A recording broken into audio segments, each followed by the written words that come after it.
Hi, Destiny from Fate of Destiny. Today I'm going to do a video on the disassembly and reassembly of a Kimber SIS-2 Pro. When I was first learning how to do this, there aren't really a whole lot of videos out there for my specific weapons, so I hope this helps one of you guys out there. The tools you're going to need are the disassembly tool that the weapon comes with, a small flathead screwdriver, and a pencil. To begin with, I'm going to cock the weapon and eject the magazine. This also clears your weapon. But it, more importantly for this video, reveals that small hole in the guide rail. That hole in the guide rail is where you're going to insert your takedown tool to begin your disassembly. What this does is it captures the spring, because the Kimber SIS-2 Pro has a bull barrel and no bushing.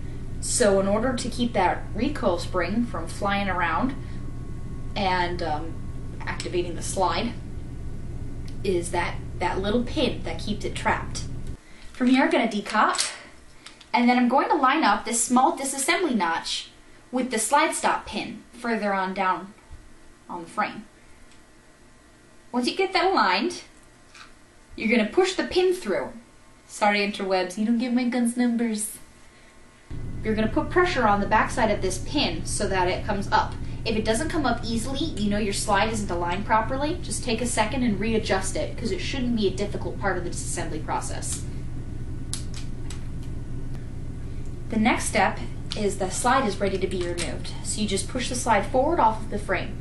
The frame can be further disassembled, but because I'm not a professional, I don't want to take anything apart that I don't know how to put back together. So I'm just going to take you guys to a field strip level.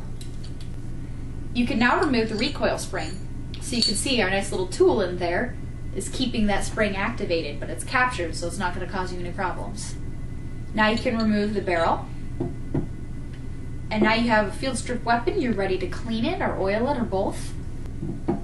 Now when you go to reassemble the weapon, you're going to want to watch this barrel link. This little hole is where this pin goes through the frame to keep the slide attached to the frame. So you want to make sure that it's unobstructed and able to do that. Safe. So watch when you put that back in. And follow the curvature on the spring. It will line up with the barrel. I find it easier to reassemble when I have the frame sliding into the slide.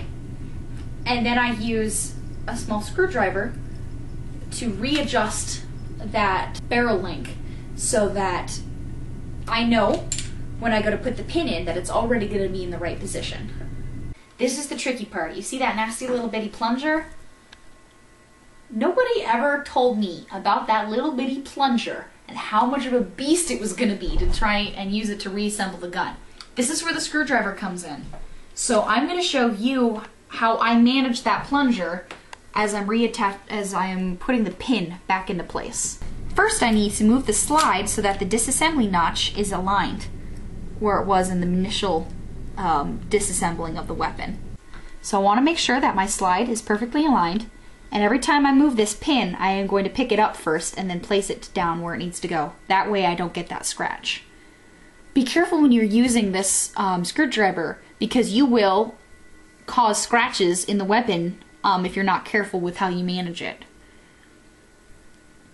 So you depress that small plunger with the screwdriver while you're pushing this into place. So that's that step. Now what I'm going to do is recock the weapon. As I recock the weapon, I'm going to push the small slide stop up into the slide stop notch. And that is going to keep the weapon cocked so that I can then remove this tool. It should only take you just a couple of seconds because it just pops up very slightly and it frees that tool. You're just about finished with the reassembly process. One thing you want to do is test it. So I'm going to decock the weapon. Actually, I prefer to decock it this way with the magazine out, just because I don't want to have to worry about that idiot scratch that all the 1911s are prone to by having to depress and wiggle that slide stop pin. So now that my weapon is cocked, I am going to put the pencil in the end of the barrel. Watch for where I'm aiming and fire. When I pull the trigger, the pencil flies out. That means that the firing pin is functioning and that all the parts have been reassembled correctly. If your pencil doesn't fire out, that means you did something wrong and you should go back and find out what was missing. But hopefully that helps. Thanks for watching.